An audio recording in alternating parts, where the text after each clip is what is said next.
so people will show this for people who missed it as well. So tonight I'm going to be talking about numbering our days, the mitzvah of Sfirat Omer and Zeichel HaMikdash, counting the Omer as a remembrance for the temple. But I'm giving this shiur in memory of Chaya's grandfather. His shloshim was yesterday, and her parents just got back from Israel, where they did the stone setting and marked his shloshim. So Chaya is going to begin by sharing a few words about her grandfather, and then I'll give my shiur.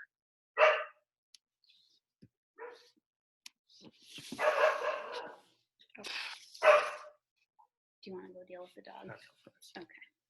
Okay. My Zaidi, Joseph Abelow, Harav Yosef ben Harav Aryeh Lev V'Chaya Rivka, was born in Boston in January 1927 to Leo and Ida Abelow. He studied at the Boston Latin School, Yeshiva University, where he was a member of the Glee Club, and then got smicha from Rav Hutner at Chaim Berlin. He then returned to Boston and became a salesman for Amstel Books, where he worked for over 60 years, well into his 80s, until the company went out of business and he was forced to retire. He chose that job because it was one of the few that would allow him to have off on Shabbos and Yom Tov. He married my grandmother, Greta Rosenzweig Abelow, in 1953 when she was a junior at Brandeis, and my father was born a year later, just after she graduated in the university's second graduating class. They lived in Boston until they made Aliyah in 2011. My Zaidi's father, my great-grandfather, was a member of the Chaver Shas in Boston. The Chaver Shas was an organization established in 1880 by immigrants from Eastern Europe who wanted to learn Talmud. They were responsible for recruiting Rav Soloveitchik to serve as Boston's chief Orthodox rabbi. My great-grandfather actually signed as the guarantor on the Rav's immigration visa. Soon after coming to Boston, the Rav founded the Maimonides School in Shul. Maimonides was one of the first Jewish day schools in America, and he did it with the help of my grandfather, who was on the first board of the school. In those early days, the two of them would often go door to door collecting money to ensure that they could make payroll at the end of each month. My great-grandfather continued to be a Talmid Chaver of the Rav throughout his life, and when my great-grandfather passed away, my grandfather took over the job as Gabbai Rishon at the shul and was very close to the Rav. He was actually one of two non-relatives asked to be a pallbearer at the Rav's funeral. The other was Rabbi Norman Lamb. My grandparents remained committed to the Maimonides community throughout their lives. My grandfather served on the board of directors for over 50 years until he made Aliyah, and he established a scholarship in his parents' memory for Maimonides graduates to study in Israel. My grandmother was a Maimonides elementary school teacher for 30 years and served as co-president of the Women's Auxiliary and president of the PTA. She also served on the Chaver Kadisha. And those were just their official roles. They were also tremendous Balei Chesed, Balei Tzedakah, and had an open home where everyone in the community felt welcome. Much of this happened before my time, but I will always remember the respect and admiration with which my grandparents were treated when I was visiting. As one Bostonian told Noah when we were dating, "Do you realize you're dating royalty?" That is the story of who they were to the community, but to me and my siblings and my cousins, he was just Zaidi. He was a complex man who scared us a little with his sharp words, threatening a lickin', though we knew he would never actually follow through. He loved finding a good bargain. I remember one time he pulled a 2-foot-long receipt from the grocery store out of his shirt pocket and said, "Guess how much I paid for all this? I got all this, and at the end they owed me 25 cents. He was beyond generous with his children and grandchildren and with giving tzedakah, but he hated wasting money. God help you if you spent money on something he perceived as wasteful, like ordering pasta at a restaurant. They charge $15 for a nickel worth of pasta, he would say. His greatest joy was when the whole family came together. Pesach was the highlight of his year, when we would all spend it together in Israel. You could see him beaming with pride as he sat with my grandmother at the head of the Seder table, surrounded by his children, grandchildren, and great-grandchildren. When my grandmother had a debilitating stroke 10 years before she died, my grandfather completely reinvented himself. He went from being the one who was cared for to being her caregiver. The love and devotion and patience he showed her was inspiring. I am told that he showed similar devotion when he was taking care of his aging parents. This year has been a difficult year. No one could have imagined a world that would keep us away from the people we love. I spoke with Zaidi often, but it wasn't the same. I take comfort in our final moments together, where he sang and blessed us under the chuppah. Though I didn't know that our goodbye on that trip would be our last, his final words to us were the same as they always were. A tradition of parting words he inherited from his father. A quote from the Gemara in Brachot, Al yipater adam mechavero ela b'toch dvar halacha. One should not part from others without a word of halacha, and that is the word of halacha. Okay, I'm going to pass it over to Noah now.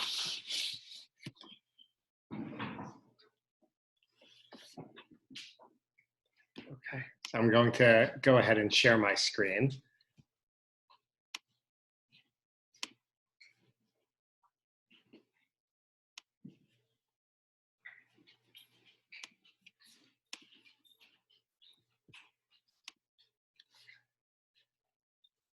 So if you have any, I'll keep everyone on mute, but if you have any questions, just put them on in the chat. Otherwise, also I'll unmute people at the end, so you can ask questions then if you want.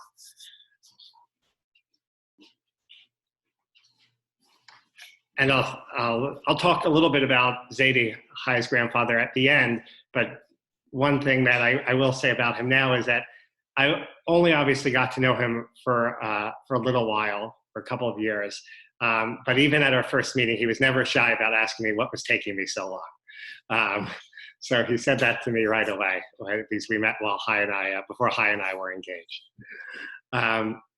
Okay, so let's talk a little bit about Sphira. So there's a mitzvah in the Torah. We're all engaged in this mitzvah right now, hopefully, of counting from Pesach until Shavuot. So this mitzvah appears in several places in the Torah. We'll actually read it this week in the Parsha and in Emor. We'll see the psukim there that talk about the mitzvah in a second, but it also appears in Dvarim. So there it says, you shall count off 7 weeks, start to count the 7 weeks when the sickle is first put to the standing grain. So you start to count from the time of the barley harvest and the offering, barley offering, all the way until for 7 weeks, and then 7 weeks later is Shavuos.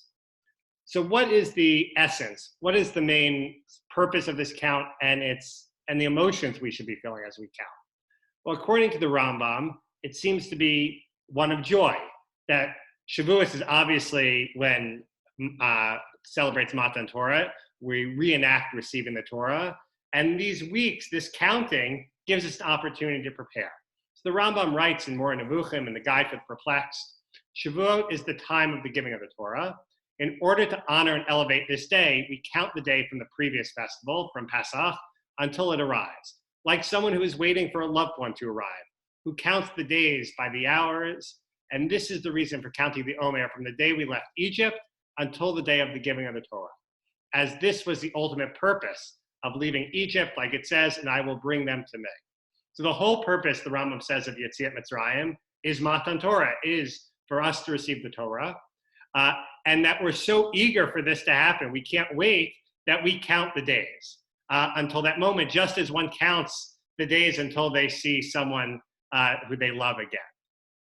And the Sefer Henoch, another medieval commentary, the Sefer Henoch is an anonymous work that was written in medieval Spain that explains, first it counts all and lays out all 613 mitzvot. And sometimes his count is a little bit different from the way the Rambam or other medieval authorities counted. So that's one reason why it's interesting. But also, he also gives reasons for each of the mitzvot that appear in the Torah. So he writes about this mitzvah of Sfirat Omer, of counting the Omer. The reason that we count from the bringing of the Omer, so many days have passed in our counting, right? So the Rambam just said we count in a way, we count because we're eager to get from Pesach until Shavuos. We can't wait for Shavuos.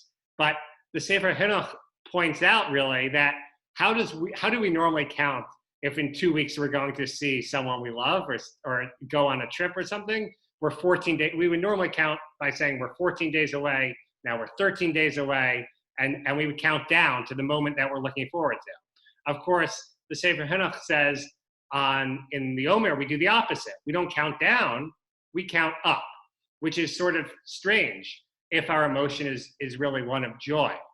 And he says the reason that we count so many days have passed in our counting, right? We count up instead of counting down, rather than counting how many days remain, shows our great desire to reach the time of Shavuos.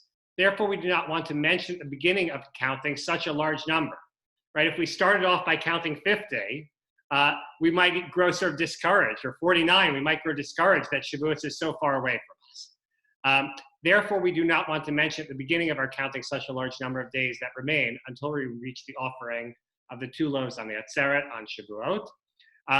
We shouldn't find it difficult to understand that once we have passed halfway through the 7 weeks, we don't count down the few days remaining because we don't want to change the nature of counting in the middle.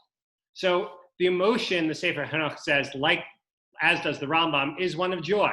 Sphira should be, the emotion we should feel during Sphira, it seems, according to the Rambam and the Sefer Hanoch here, is joy and enthusiasm. We can't wait to get to Shavuos.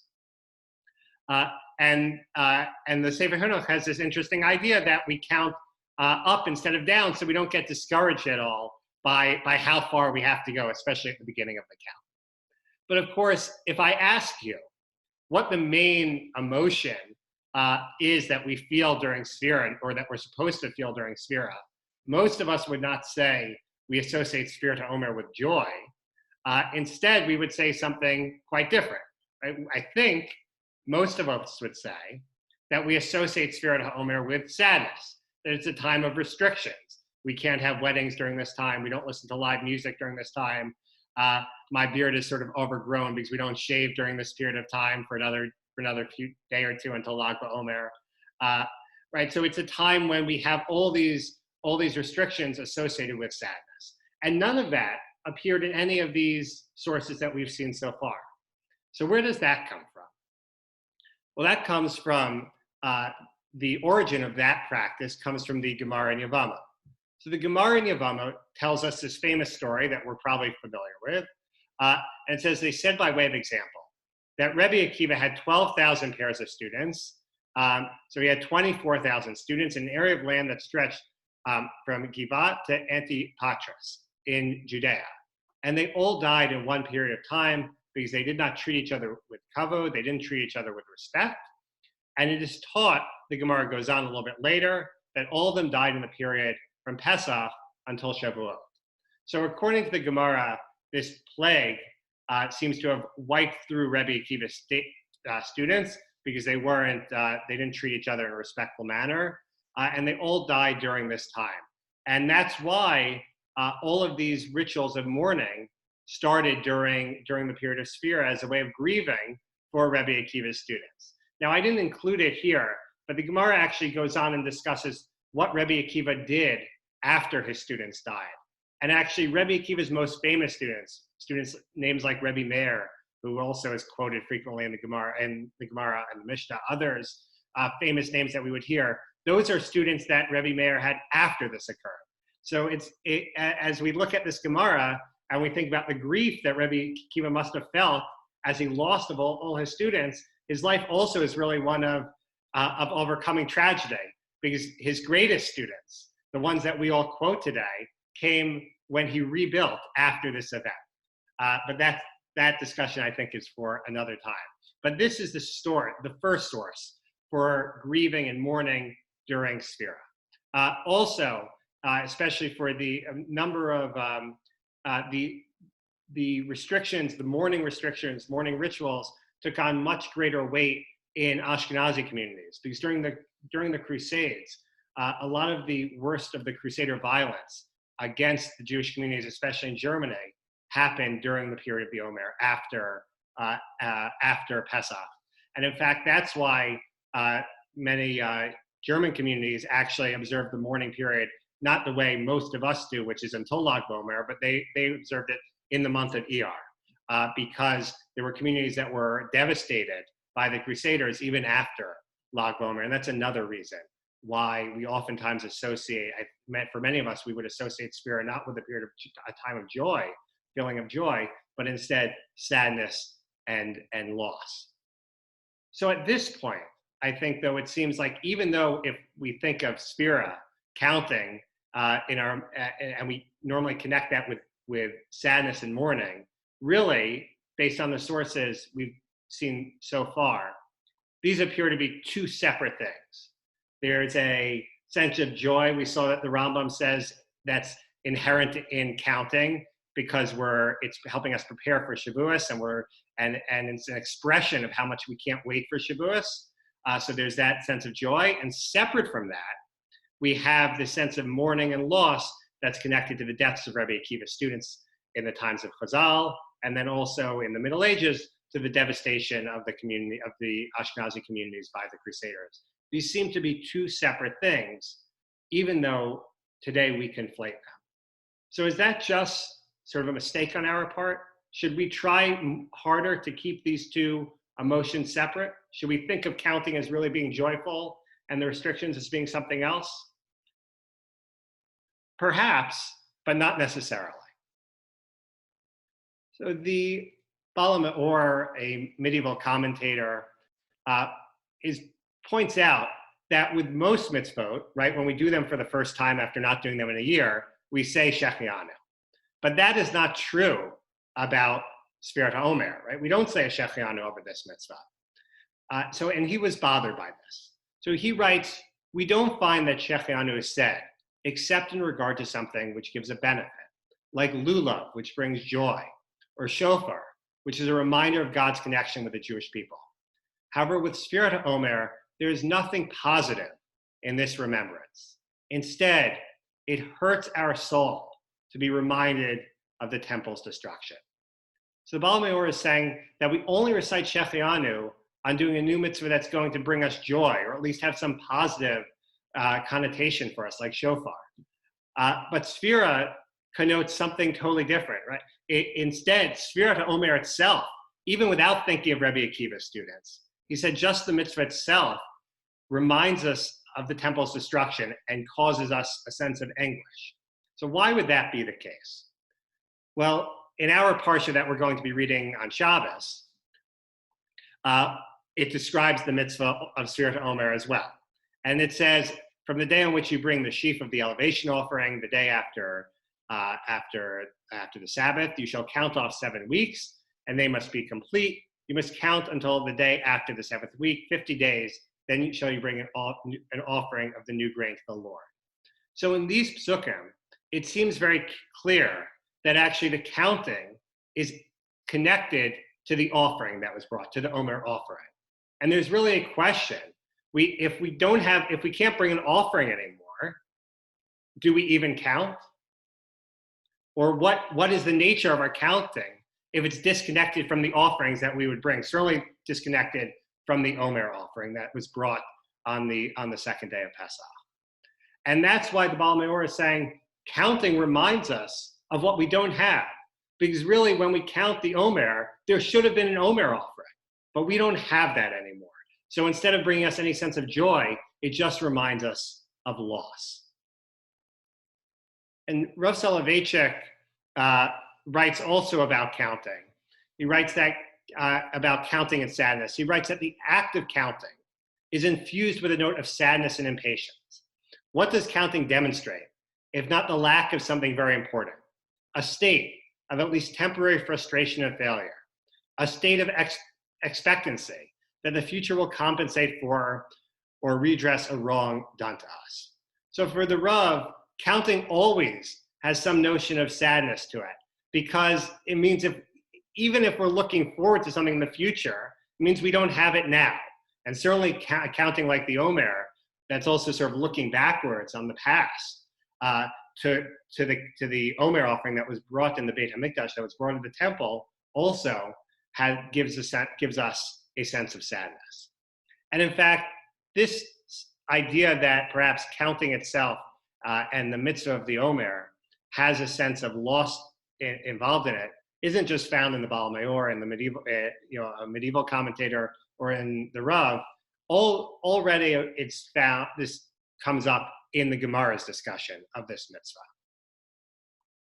So the Gemara Menachot has a discussion about how one is supposed to count the Omer. So Abaye said it's a mitzvah to count days, and it is also a mitzvah to count weeks. The Gemara notes that, in fact, the sages of the study hall of Rav Ashi counted days, and they also counted weeks. A Maimar counted days, but not weeks. And an explanation for his practice, a Maimar said, since there is no longer an Omer offering, the counting is performed only in commemoration of the temple, only as a Zecher Mikdash, only as a remembrance for the temple. Now, this is sort of strange. Why would it make a difference for a Maimar that the temple no longer stood in terms of whether or not we count days and weeks? Presumably, we would think that if we're still doing the count, we should do the count just as it was done originally in the Beit HaMikdash. And it shouldn't make a difference that in terms of the way in which we count, that the Beit HaMikdash is no longer there.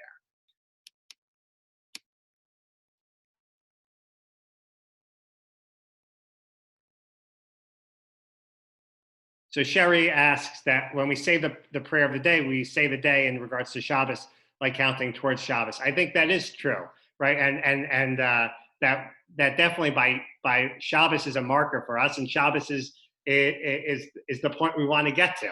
So definitely organizing our days of the week in that way is a reminder that Shabbos is the pivot point for our lives. Shabbos is the point that we want to get to, that we're sort of working towards even within a week.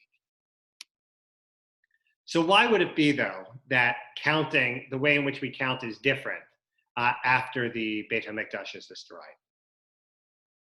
The Brisker Rav, who was Rav Soloveitchik's uncle, a very important Rosh Yeshiva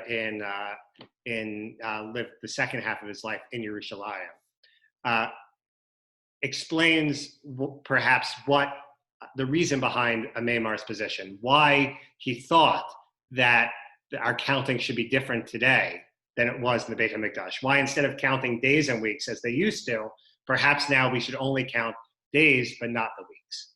So he writes, it appears that he believes they did not decree one should count the Omer in our time, just as it was commanded to be counted in the Torah in a time when the Beit HaMikdash stood.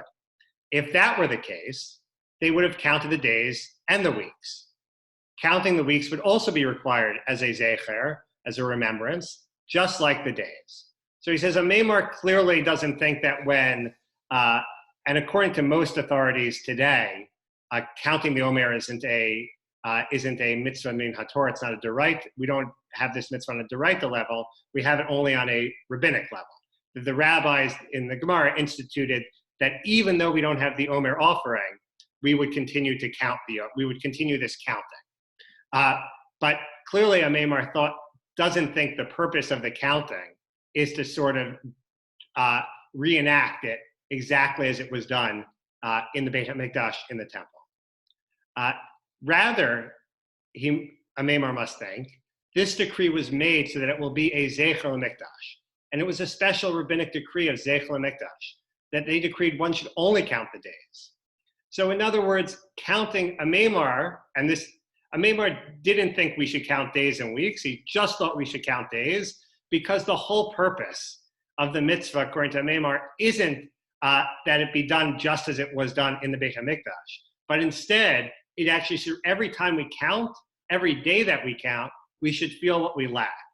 When we don't count weeks, we should think, if only we could count the weeks, wouldn't our world be so much better? Because if we could count the weeks, that would mean we had the Beit HaMikdash again. So every time we don't do this mitzvah, a Maimar thinks in the precise way that it had been done when the Beit HaMikdash stood, we're going to feel that sense of loss. We're going to feel that sense of mourning. And this also explains, he continues, the Rishonim who explain one does not recite a Shechianu on Sfirat Omer because the temple is destroyed. If this mitzvah was performed as a remembrance of the mitzvah in the Torah, what difference would it make if the temple was destroyed? Right? If we did it in the exact same way as that had been done before the Beit HaMikdash, before the temple was destroyed, what difference why would that be an explanation? Rather, he says this is a special mitzvah that was decreed by the sages as a Zecher Mikdash, and we don't recite Shechianu because it is Zecher L'Chorban HaMikdash, a remembrance of the temple's destruction. So So according to a Maimar, this mitzvah is supposed to remind us of what we lack. And a way of reminding us of what we lack is to count in a different way than we counted before. And it's not supposed to be, it's not an enactment of what was. Instead, it's something different. It's a sign of mourning. And the Brisker Rav is suggesting here that sometimes Chazal, sometimes the rabbis of the Talmud would make a decree that even though a mitzvah no longer applies on the Torah level, we should continue to do it just the way it was done in the Beit HaMikdash, in the temple, in order that we would be ready when the Beit HaMikdash was rebuilt, in order to sort of look forward to what would be in the future. Those rabbinic mitzvot have a sort of positive expectation, right? They're filled with joy and are forward-looking. And then there are other rabbinic decrees that where we do mitzvot that we no longer are obligated to do on a Torah level, but the rabbis instituted that we do them as Zeich LaMikdash, not because that we're enacting what was done in the temple, but instead we're doing them in a different way, and we feel what we can no longer do. We feel what we've lost. And a Maimar thought that that's what Sphira was supposed to be. It was supposed to give us a sense of loss when we didn't count the weeks anymore. And Abaye thought that it fell into that first category, that we count, that we're still, yes, we don't have the Beit HaMikdash anymore, but the way in which we do this mitzvah should be forward-looking. So Rav Schechter, who was a student of Rav Soloveitchik, wrote down sort of notes of his shiurim, says something very similar. It appears, he says, that sometimes the rabbis of the Talmud instituted a practice as Zeich LaMikdash, a remembrance of the temple. And other times, they instituted a practice as Zeich LaChorban, a remembrance of the temple's destruction. It seems that a Maimar believed the mitzvah of Sfirat Omer, after the destruction of the temple, was instituted as a Zecher LaChorban. And for this reason, he specifically did not think one should count the weeks in order to demonstrate that we now lack the ability to fully observe this mitzvah. And what's the difference between Zeich LaMikdash and Zecher LaChorban? So the Bostoner Rebbe explains that we find two distinct means of remembrance instituted by the rabbis of the Talmud, Zeich LaChorban and Zeich LaMikdash. The former recalls the destruction of the temple, is the sad remembrance, and is usually observed passively. The emphasis of Zeich LaChorban is less on forms of active mourning than on keeping unbridled happiness in check, decorating one's home, preparing a meal, self-beautification, weddings. There are all sorts of restrictions or things we're supposed to do as part of Zeich LaChorban. Or things rather that we're not supposed to do as part of Zeich LaChorban usually. And the second means, through Zeich LaMikdash, recalls the Beit HaMikdash itself to the Jew and recalls it as something alive, vibrant, real. And this form of remembrance is pointedly observed in an active, positive way throughout the Jewish year. Now, according to Rav Soloveitchik, and I think perhaps according to the Brisker Rav as well, Sphira sort of falls into this second category, and that it's not Zeich LaMikdash so much as Zeich LaChorban. It's a remembrance of the Chorban, of the remembrance of the fact the temple is destroyed, that we no longer have it. Closer to what a Maimar said. A Maimar was the one who thought we don't count the same way we used to count because we no longer have the temple. Of course, everyone who's counting Sphira, though, might have a question for me, which is that we're all counting the days and we're all counting the weeks now. So we don't actually do totally what a Maimar says. Instead, we sort of have this mixture where we have a Maimar sense that we count as a Zeich LaChorban to remind us of what we've lost, but we also count both the days and the weeks. So what is that all about? Rav Soloveitchik writes about counting time that Judaism interprets youth and old age, not just in physiological categories, but also in spiritual and existential categories. What is the characteristic feature of each experience? What is the distinction between the experiences of the youth and old age? Of course, the difference is to be found in human time awareness. Youth's time awareness is future-oriented, while the time awareness of the old person is centered on the past. For the youngster to exist is to surge forward, to behold a vision, to reach for that which is not yet real, to hope and to quest and to be committed for the morrow. For the elderly, to exist is to remember, to re-experience a myriad of events, to contemplate the non-real that was once very real.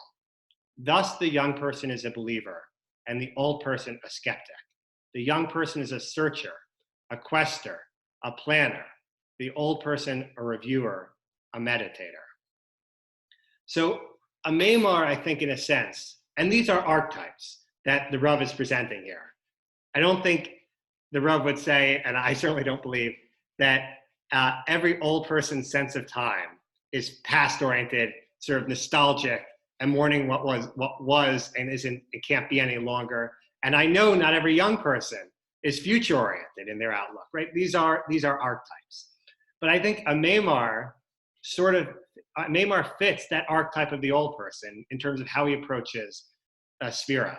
That we don't count the same way because we're nostalgic about what was, we don't have it anymore, and it can't be again. So there's no point, or I mean, God willing, I think he did believe Mashiach would come, but that when we count, we can't pretend that our reality is that past reality anymore, because it's not. So we have to count differently. But Abaye is much more positive. Abaye is that archetype of the young person. He's future-oriented. And even though, yes, Sphira is about Zeich l'Chorban, it's a reminder of the temple's destruction, that doesn't mean we also can't be optimistic at the same time about what the future will bring. And because of that, because we're optimistic about the possibilities of the future, because we really do believe that we will be redeemed, and we're looking forward and thinking about how we reach that day, we should still count both the days and the weeks. And ultimately, yes, for us, Sphira is a time of mourning. And that's both because of Rabbi Akiva's students, and also because it's intrinsic to the mitzvah itself, because it's a reminder of the temple's destruction. But even so, the fact that we count days and weeks means that we're not totally just looking back and grieving.